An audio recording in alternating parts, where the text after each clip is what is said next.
Assalamualaikum warahmatullahi wabarakatuh. Innal hamdalillah nahmaduhu wa nasta'inuhu wa nastaghfiruh wa na'udzu billahi min shururi anfusina wa min sayyiati a'malina. Man yahdihillahu fala mudilla lahu wa man yudlilhu fala hadiya lahu. Ashhadu an la ilaha illallah wahdahu la syarika lahu wa ashhadu anna Muhammadan abduhu wa rasuluh la nabiyya wa la rasula ba'dah. Qala Allah ta'ala fil Qur'anil Karim, ya ayyuhalladzina amanu taqullaha haqqa tuqatih wa la tamutunna illa wa antum muslimun. يا أيها الناس اتقوا ربكم الذي خلقكم من نفس واحدة وخلق منها زوجها وبث منهما رجالا كثيرا ونساء واتقوا الله الذي تساءلون به والأرحام إن الله كان عليكم رقيبا. يا أيها الذين آمنوا اتقوا الله وقولوا قولا سديدا يصلح لكم أعمالكم ويغفر لكم ذنوبكم ومن يطع الله ورسوله فقد فاز فوزا عظيما. أما بعد فإن أصدق الحديث كتاب الله وخير الهدي هدي محمد صلى الله عليه وسلم وشر الأمور محدثاتها وكل محدثة بدعة وكل بدعة ضلالة وكل ضلالة في النار. أيها الحاضرون معاشر المسلمين، أوصي نفسي وإياكم بتقوى الله فقد فاز المتقون. Jamaah yang dimuliakan oleh Allah Subhanahu wa taala, marilah kita senantiasa beriman dan bertakwa kepada Allah Subhanahu wa taala, karena jalan keselamatan dan jalan keberuntungan bagi setiap orang yang beriman adalah ketika mereka bertakwa kepada Allah Azza wa Jalla. Jamaah yang dimuliakan oleh Allah Subhanahu wa taala, saat ini kita berada di penghujung bulan Syawal. Setelah kita menyelesaikan bulan yang mulia dengan beribadah puasa di bulan Ramadan, maka yang menjadi pertanyaan bagi setiap orang yang beriman terkadang adalah hilangnya ghirah, hilangnya semangat untuk beribadah kepada Allah Azza wa Jalla. Sedangkan Allah Subhanahu wa taala menjadikan amanah ubudiyah, amanah bagi setiap hambanya untuk senantiasa menegakkan agama ini bukan pada satu paruh waktu dan meninggalkan paruh waktu yang lainnya. Allah berfirman di dalam satu surat yang kita hafal, yang sering kita dengar, wa ma khalaqtul jinna wal insa illa liya'budun. Dan tidaklah Allah Subhanahu wa taala memerintahkan, menciptakan setiap hambanya kecuali mereka diciptakan dengan perintah untuk senantiasa beribadah kepada Allah Azza wa Jalla. Demikian pula ketika Allah Azza wa Jalla nanti membangkitkan setiap hambanya, maka di antara pertanyaan Allah Subhanahu wa taala, apa yang kalian kerjakan? Allah berfirman di dalam Al-Quran, wala nas'alanna alladhina ursila ilaihim wala nas'alanna al-mursalin. Dan sesungguhnya kami akan bertanya kepada mereka dengan apa mereka diperintahkan di atas muka bumi Allah, dan juga kami akan bertanya kepada setiap utusan-utusan Allah apakah mereka sudah menyampaikan wahyu yang Allah sampaikan kepada mereka. Demikian pula di dalam ayat yang lainnya Allah berfirman, fa rabbika lanas'alanna ajma'in amma kanu ya'malun. Allah Subhanahu wa taala akan bertanya kepada segenap manusia terhadap apa yang mereka kerjakan. Maka dari sini kita mengetahui bahwasannya tegaknya ibadah, bahwasannya tegaknya perintah-perintah syariat Allah Subhanahu wa taala itu melekat pada setiap hamba, tidak pada sebagian waktu tapi sepanjang hayat mereka. Allah Subhanahu wa taala berfirman, wa'bud rabbaka hatta ya'tiyakal yaqin. Sembahlah Allah Azza wa Jalla sampai datang kepada kalian al-yaqin. Para ulama menjelaskan bahwasanya al-yaqin yakni al-maut, bahwasanya selesainya perintah ibadah dari Allah Azza wa Jalla adalah ketika kita memejamkan mata kita, ketika kita meninggalkan dunia yang fana ini, maka ketika itulah selesai kewajiban menegakkan syariat Allah Subhanahu wa taala di atas muka bumi Allah. Ada 7 martabat atau 7 tingkatan yang hendaknya dilaksanakan oleh setiap manusia di dalam beribadah kepada Allah Azza wa Jalla.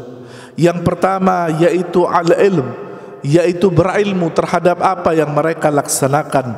Yang kedua yaitu mahabbatuhu, mencintai apa yang mereka kerjakan. Yang ketiga al-azmu alal fi'l, yaitu bertekad melaksanakan apa yang diperintahkan oleh Allah Azza wa Jalla.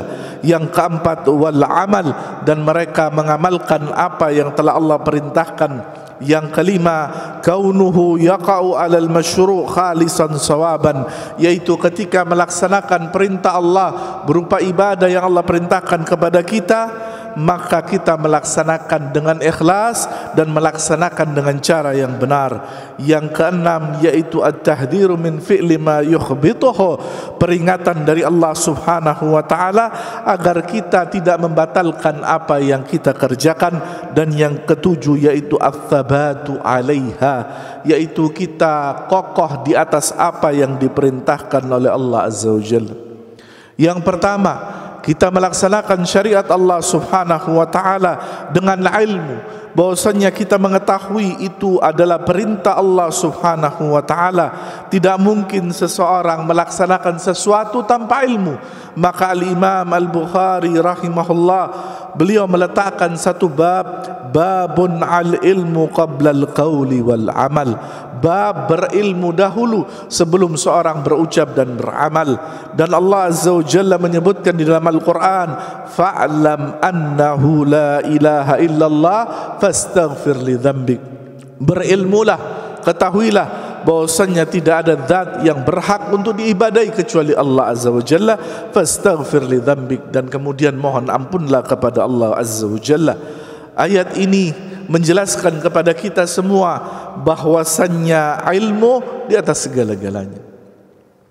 Hendaknya kita berilmu terhadap apa yang kita laksanakan dari perintah Allah Subhanahu wa taala. Kemudian yang kedua, kita mencintai apa yang Allah Subhanahu wa taala perintahkan kepada kita. Hal ini sebagaimana disebutkan oleh Allah Subhanahu wa taala di dalam hadis qudsinya, wa ma taqarraba ilayya 'abdi bi syai'in ahabba ilayya mimma aftaradtu alaihi, dan tidaklah sesuatu digunakan oleh seorang hamba mendekatkan diri kepada aku, kata Allah, lebih aku cintai daripada perintah-perintah yang aku wajibkan kepada mereka. Hadis ini menunjukkan kepada kita bahwasannya Allah Subhanahu wa taala mencintai hambanya yang senantiasa menjaga apa yang Allah perintahkan kepada mereka, terutama apa yang Allah Subhanahu wa taala wajibkan kepada mereka. Mereka jaga amal ini kapanpun mereka dalam keadaan masih diberikan kehidupan oleh Allah.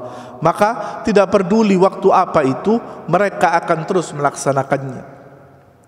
Kemudian yang ketiga yaitu al-azmu alal fi'l, yaitu senantiasa melaksanakan dan berazam, bertekad untuk menjaga apa yang Allah Subhanahu wa taala perintahkan mereka di dalamnya.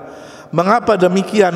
Karena Nabi SAW mengingatkan kepada kita bahwasannya apabila seorang hamba dia menjaga, berazam menjaga perintah-perintah syariat Allah Subhanahu wa taala, maka suatu ketika jikalau hamba tadi ia tidak sanggup melaksanakan perintah tadi, maka Allah Subhanahu wa taala akan tetapkan pahala baginya, sebagaimana di dalam sebuah hadis yang diriwayatkan oleh Imam Bukhari, "Idza maridal abdu aw safara kutiba lahu mithlu ma kana ya'malu muqiman sahiha."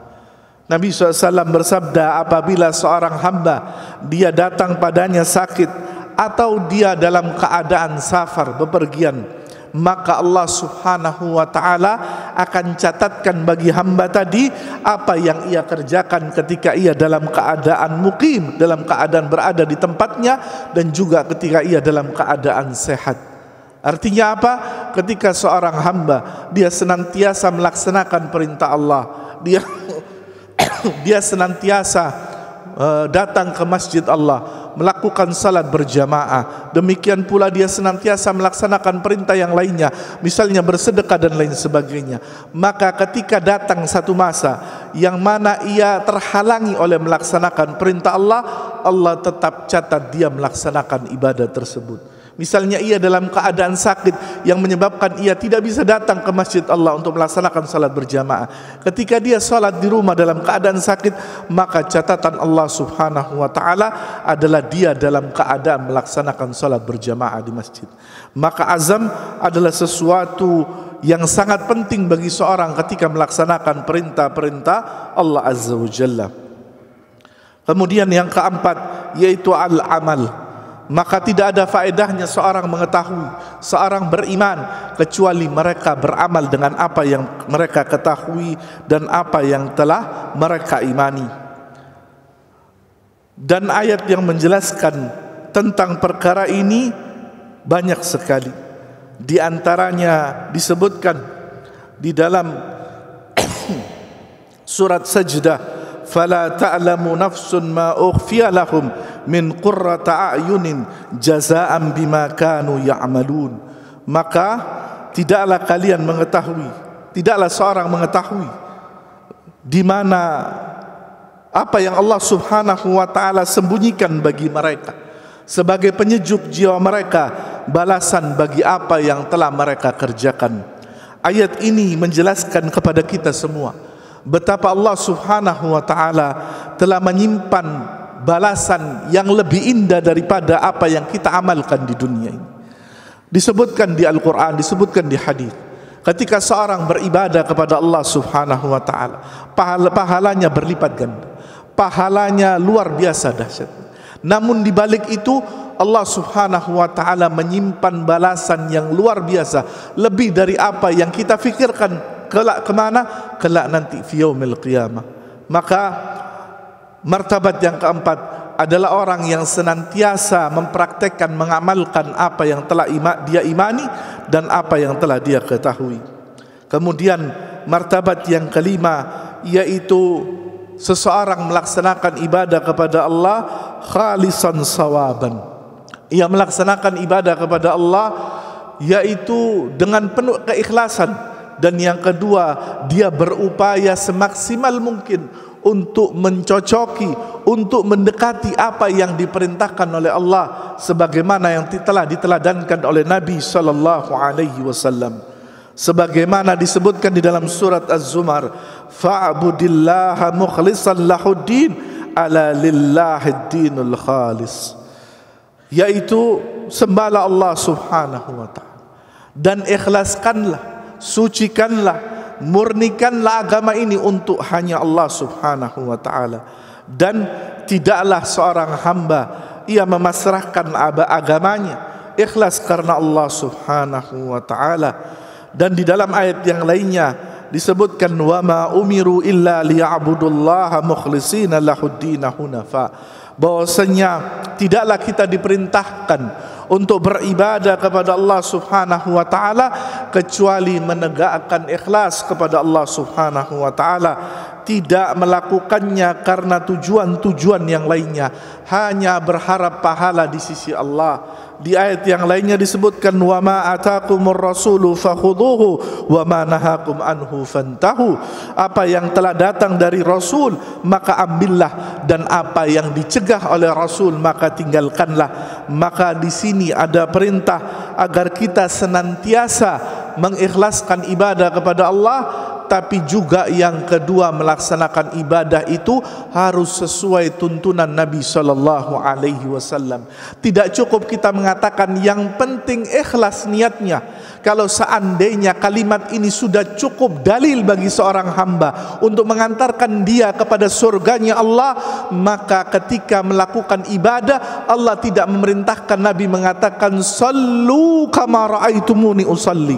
Nabi tidak akan mengatakan salatlah kalian seperti kalian melihat aku melaksanakan ibadah salat. Dan tidaklah Nabi SAW memanggil seorang pemuda yang ia melaksanakan ibadah salat 3 kali, kemudian Nabi menegur kepadanya, salatlah karena engkau belum salat. Kalau seandainya kalimat cukuplah ikhlas niat yang akan mengantarkan seseorang dan ibadahnya diterima oleh Allah Azza wa Jalla, maka Nabi membiarkan pemuda tadi untuk melaksanakan salat sesuai dengan apa yang dia inginkan. Akan tetapi ikhlas tidak cukup, butuh sesuai dengan tuntunan Nabi sallallahu alaihi wasallam. Kemudian martabat yang keenam, yaitu kita diperingatkan oleh Allah Subhanahu wa taala agar apa yang kita kerjakan dari ibadah tidak kita kotori dengan apa? Tidak kita kotori dengan amalan-amalan yang akan menyebabkan apa yang kita kerjakan semuanya sirna, menjadi debu yang bertebaran.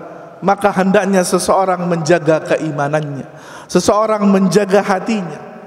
Ingatlah pesan Allah, wa qadimna ila ma amilu min amalin faja'alnahu haba'an manthura.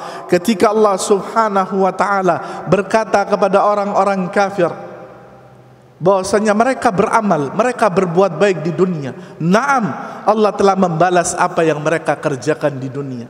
Namun pada hari akhirat kelak, apa yang mereka kerjakan tidaklah menjadi manfaat bagi mereka. Mengapa demikian? Karena apa yang mereka kerjakan tidak dibarengi dengan iman, tidak dibarengi dengan bagaimana mereka beriman kepada Allah.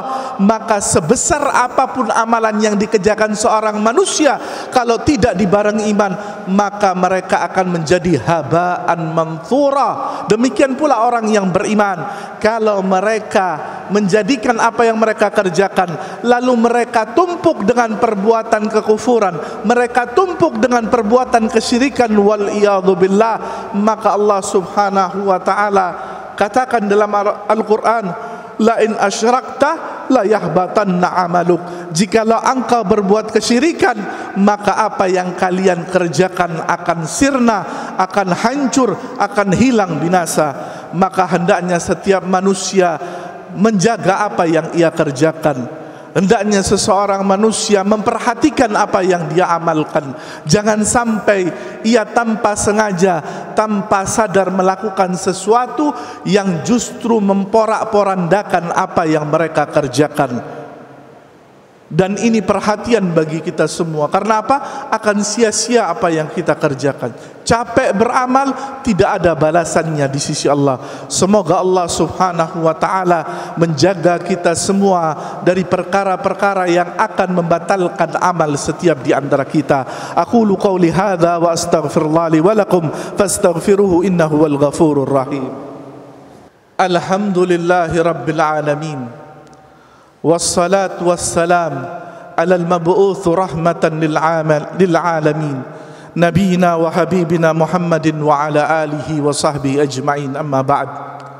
Tingkatan yang ketujuh yang akan mengikat setiap dari tingkatan tersebut adalah ats-tsabatu 'alal iman wal amal salih, yaitu bagaimana kita menjaga setiap apa yang kita kerjakan. Karena sesungguhnya percuma kalau kita beramal kemudian amal kita hanya sesaat kemudian kita tinggalkan.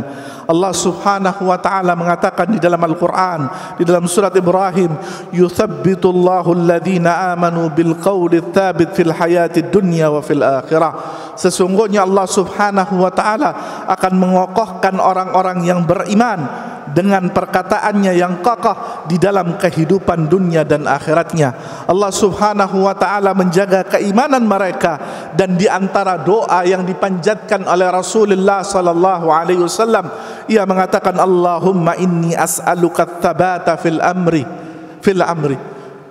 Ya Allah, kami bermohon kepadamu at-tsabat, kekokohan, ketetapan jiwa di dalam segala urusan. Bahkan seorang yang mulia, yang surga tidak akan dimasuki oleh orang-orang yang beriman kecuali beliau pertama yang memasuki, dan dosanya telah dihapuskan terdahulu dan yang akan datang, masih memohon tsabat, apalagi kita hamba-hambanya yang dhaif. Bahkan Nabi mengatakan, dan diriwayatkan oleh istri beliau, di antara doa, Ummu Salamah radhiyallahu anha mengatakan, di antara doa yang paling dibaca oleh Nabi SAW ketika beliau dalam keadaan sujud, ya muqallibal qulub tsabbit qulubana ala dinik. Wahai zat yang membolak-balik hatinya manusia, tetapkanlah hati kami di atas ketetapan beriman kepadamu. Coba, orang yang sudah dijamin surga atasnya masih berdoa agar hatinya ditetapkan, maka kita umatnya lebih pantas untuk berdoa ini beratus-ratus bahkan beribu-ribu kali. Mengapa demikian? Karena hati di dalam bahasa Arab dikatakan al-qalbu li'annahu qallaba yuqallib. Hati dikatakan dalam bahasa Arab namanya qalbu karena sering berbolak-balik, tidak ada jaminan ketetapan. Maka kita bermohon kepada Allah Azza wa Jalla agar diberikan ketetapan hati dan jiwa, agar senantiasa iman di atas keimanan yang kokoh. Kadang kita di waktu yang mulia, Masya Allah, ibadah kita luar biasa. Begitu selesai bulan yang suci ini, lihat berapa banyak maksiat yang mulai bertebaran di hadapan mata. Maka tidak ada cara kecuali kita terus kembali kepada Allah, terus kembali kepada Allah. Tidak ada jaminan. Bahkan seorang yang dikatakan sahabat-sahabatnya, orang ini adalah syahid di medan peperangan. Apa kata Nabi SAW? Orang ini sebentar lagi melakukan perbuatan-perbuatan ahlun nar, dan dia akan dimasukkan ke dalam neraka Allah, waliyadzubillah. Dan Nabi mengatakan di dalam hadis yang lainnya, al-a'malu bil khawatim, amal itu tergantung ujungnya. Maka pantaslah kita bermohon kepada Allah agar istiqamah di jalan Allah Subhanahu wa ta'ala. Mari kita tutup khutbah ini dengan bermunajat kepada Allah Subhanahu wa ta'ala, meminta ketetapan hati dan jiwa kita agar istiqamah di atas iman, agar istiqamah senantiasa beramal saleh, agar istiqamah sampai penghujung hayat kita. Allahumma fir lil mu'minina wal mu'minat wal muslimina wal muslimat al-ahya' minkum wal amwat, innaka sami'un qaribun mujibud da'wati ya qadiyal hajat. Allahumma arinal haqqa haqqa warzuqna tibaa, wa arinal batila batila warzuqna ijtinaba. Allahumma aslih lana dinana allati huwa ismatu amrina, wa aslih lana dunyana fa inna fiha ma'ashuna, wa aslih lana akhiratana fa inna fiha ma'aduna. Allahumma ij'al hayatana ziyadatan min kulli khair, wa mautana rahatan min kulli syarr. Allahumma amitna 'alal Islam wa sunnah. Allahumma amitna 'alal Islam wa sunnah. Allahumma amitna 'alal Islam wa sunnah. Rabbana zalamna anfusana wa in lam taghfir lana wa tarhamna lanakunanna minal khasirin. Rabbana hab lana min azwajina wa dhurriyyatina qurrata a'yun waj'alna lil muttaqina imama. Allahumma waffiq wulati umuri muslimin bima salah bihi umuril muslimin. Allahumma waffiq wulati umurina bima salah bihi umuril muslimin, khususan fi biladina Indonesia. Rabbana atina fid dunya hasanah wa fil akhirati hasanah wa qina adzaban nar. Wa sallallahu sallam ala nabiyyina Muhammadin wa ala alihi wa sahbihi wa sallam. Wa akhiru da'wana 'anil hamdulillahi rabbil alamin. Aqimus salah.